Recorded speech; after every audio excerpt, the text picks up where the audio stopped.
lui et moi, on s'est dit hier qu'il devait arriver ici. Je ne sais pas comment les gens aiment faire la grasse matinée. Il sait bien qu'il doit être là, il est couché comme un roi. Pour tous les mots, pour toutes les larmes. Non, bah c'est Bic. Mais depuis que je suis là aujourd'hui, là, que je me demande mais comment jusqu'à cette heure-ci. La toux. Ouais. Il dit que j'ai eu un genre de toux là que plus je prends un médicament, plus ça s'énerve. La nuit alors c'est compliqué. Je tousse. Quand tu tousses, tu as mal à l'orteil. Quel rapport? Non, tu as pas aussi avec la tuberculose parce que quand la toux est d'une intensité très grave que tu tousses, tu sens la douleur jusqu'aux orteils. Non. C'est la tuberculose. C'est quand j'ai toussé pendant longtemps que j'ai mal à la tête. Donc ce n'est que vers 4 h du matin là que le sommeil est venu.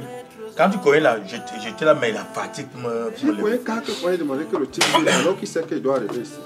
Ça laisse. Maintenant, tu es en train de réfléchir là que si tu ne viens pas ici, je vais faire comment pour arriver chez toi.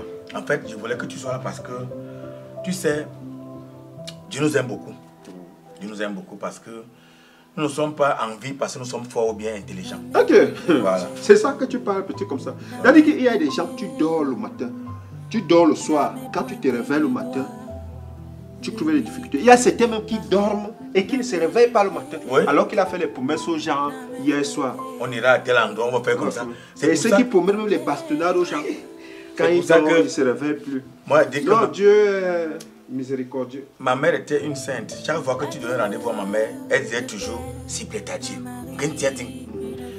Donc, je voudrais remercier Dieu par rapport à tout ce qu'il me donne dans la vie. Bon, je vais souvent à l'église, je fais des dons et tout, mais je pense qu'il serait mieux même que j'agisse sur les gens, sur les nécessités. Ça, voilà. C'est important. C'est pour cela donc que je voudrais que tu m'accompagnes. Je ne connais pas tes programmes de mercredi. Non, mais attends, tes programmes sont mes programmes. Voilà, donc c'est bien parce que je suis allé à Etourébé une fois, je ne sais pas comment on avait marché là. Je voudrais me rendre là-bas pour aller faire des dons au centre des handicapés. Maintenant, après-midi. Au centre des handicapés des Tourébé vers les 15 h comme ça. Et toi, si tu n'as rien à faire avec l'argent, donne-moi ça. Hein? Si tu n'as rien à faire avec de l'argent que tu as là, donne-moi. Moi, je veux faire de bonnes choses. Tu ne peux pas faire quoi au centre des handicapés? Mais ce sont des gens qui ont des soucis. Ah, les soucis de quoi? Tu penses que Dieu lui-même est fou? Quand tu entends que quelqu'un est handicapé, Dieu n'est pas fou de le rendre handicapé. Hein? Dieu, c'est un artiste. Quand il conçoit l'homme, il est visionnaire. Il sait que cette personne peut être comme ça, Et au lieu de te fabriquer conformément à ce qu'il est, il te soustrait une partie du corps qui peut déranger ton avenir. Par exemple, regarde, on dirait qu'il est aveugle là. Si Dieu donnait les 2 yeux, on dirait, peut-être si on dirait, fait que, ça dit que, il rafle tout. J'accroche les habits sur la corde comme ça, on dirait, passe, les habits disparaissent. Imagine seulement si on dirait avec ses 2 yeux. Hein? Regarde, Antoine. Tu connais Antoine? Antoine est handicapé, pourquoi? C'est toi qui sais? Hein? La gueule qui sort sur Antoine se met à t'engueuler. Si Antoine avait ses 2 pieds, le genre, il t'engueule. Il t'allume un coup de poing pour que tu l'attrapes. Non. Donc, vraiment, ne te soucie pas. Un handicapé, c'est quelqu'un qui est mauvais. Non. C'est quelqu'un que Dieu a puni. C'est quelqu'un que... C'est-à-dire que... Et on dit toujours, tout ce que Dieu fait est bon. Parce que si Dieu donnait toutes les parties du corps à ces gens-là, ah non, toi-même, tu n'allais pas t'en sortir. Tu n'allais même pas partir là-bas. Mais Karata, si je comprends bien, vraiment, les gens qui sont handicapés, ils ont fait un concours, ils ont échoué. Et à ce concours, toi, tu as réussi. Non, moi, tu sais, chaque fois, je prends par exemple mon cas. Oui. Chaque fois que j'enceinte ma femme, oui, avant de l'enceinte, j'ai pris. Oui. J'ai dit à Dieu que, me voilà, j'enceinte ma femme, oui, donne-moi une bonne composition. Oui. Donc, ce qui fait que quand mes enfants sortent là, ils sont forts, ils sont vaillants, ils sont intelligents. Et moi-même, ils me donnent la force et la vigueur de... Donc, pour un handicapé, si tu vois un enfant né handicapé, sache que soit son père était malhonnête, soit cet enfant-là avait des... C'est-à-dire qu'il avait des choses que si on lui donnait toutes les parties de son corps, tous ses organes, non, il allait être terrible. Ceux qui n'ont pas les pieds là, Ouais. si on leur donne les pieds, ça devait être des gars que c'est-à-dire que même avec un berger allemand, on ne pouvait pas l'attraper si c'est un voleur. Ouais. Ceux qui n'ont pas les yeux là, s'ils avaient des yeux, si les gens font des choses, ceux qui ne parlent pas, si Dieu leur donnait la parole, que si celui-là commence à t'engueuler, il commence à t'insulter, mon frère, tu ne peux pas résister, tu peux faire un crime contre l'humanité. Bon, ça veut dire que toi, tu es donc... Non. Toi, tu es vraiment... Dieu t'a créé étant content de toi. C'est-à-dire que ta famille a bien vécu, ce qui fait que tu n'es que la suite logique. Non, Dieu, quand tu vois, comme toi là, Ouais. Dieu nous a créés quand il était de bonne humeur. Oui, moi, et je pense il a que... trouvé qu'il n'y avait rien de problème entre nous. Tu Moi, vois, on a nos deux pieds, on peut parler, donc on n'avait pas de contentieux avec Dieu. Moi, je pense que c'est une grâce d'avoir toutes ces facultés, d'avoir tous ces membres, d'avoir tous ces sens. Parce que ceux qui sont dans ce genre de situation aujourd'hui, quand je me mets à leur place, je n'ose même pas penser que si je n'avais pas, si je n'étais pas, donc moi je dis merci Seigneur, et pour lui dire merci, par rapport à tout cela, même les enfants que nous mettons au monde, ils n'ont aucun problème, aucun souci. Je pense qu'il serait mieux d'aller soutenir ceux-là qui ont ce genre de difficultés. Si tu connaissais la personne handicapée, tu n'allais pas le soutenir. Tu n'allais même pas partir au centre d'handicapés. C'est pourquoi il te dit que donne-moi l'argent là. Tu crois en Moi, Dieu? je vais. Hein? Tu crois en Dieu? Je ne crois pas en Dieu comment? Oui. Dieu. Et Dieu demande quoi dans sa parole? Hein? Il demande de soutenir les faibles, les vulnérables. Ah, ça c'est la Bible. Et c'est nous les hommes qui avons écrit la Bible. Voilà. Mais en réalité, la réalité est différente de ce qu'on vit. Bikara, et de ce qu'on a tu écrit. m'accompagnes, mais tu ne m'accompagnes pas. Ah, heureusement que c'est toi qui payes le transport. Parce que je marche à pied. Ouais. Je ne marche pas. Voilà. On sait qu'en rentrant, tu vas me donner ce que tu vas me donner. Parce Donc, que je te considère aussi comme étant handicapé. Hein? C'est ça? je ne suis pas handicapé. Un handicapé mental. Un handicapé moral. C'est-à-dire que tu as tes membres comme ça. Donc, tu parles, je suis fou. Je dis que non, c'est pas ça. Je dis Pourquoi tu dis que je suis mental? Non. Il y a un handicap, je suis fou. Oui, parce que... Tu m'as vu un jour marié dans la poubelle. Non, ton raisonnement. Hein? Ton raisonnement seulement prouve que tu as des difficultés au niveau de ton psychique. Tu as fait l'école. C'est pour ça donc que je veux aussi te soutenir pour t'accompagner aussi. Mais je vais te dire, ma tête n'a jamais eu de chic.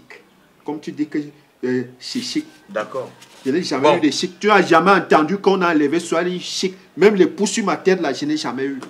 Les chics, c'est les orteils. Quand tu parles, c'est chic. Tu donnes quand même une bière. Ah, ok. Tu peux dire non. Elle refuse, elle me fait la porte. D'accord. Alors, ça, c'est... La bière, c'est ce qui va dans mon ventre, c'est ma richesse. Jamais jugé, jamais se moqué, jamais pointé du doigt celui qui n'a pas, jamais jugé, jamais se moqué, jamais.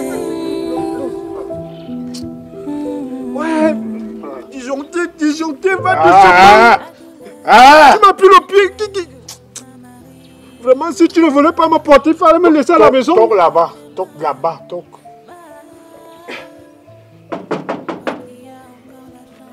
Oh, encore, Seigneur.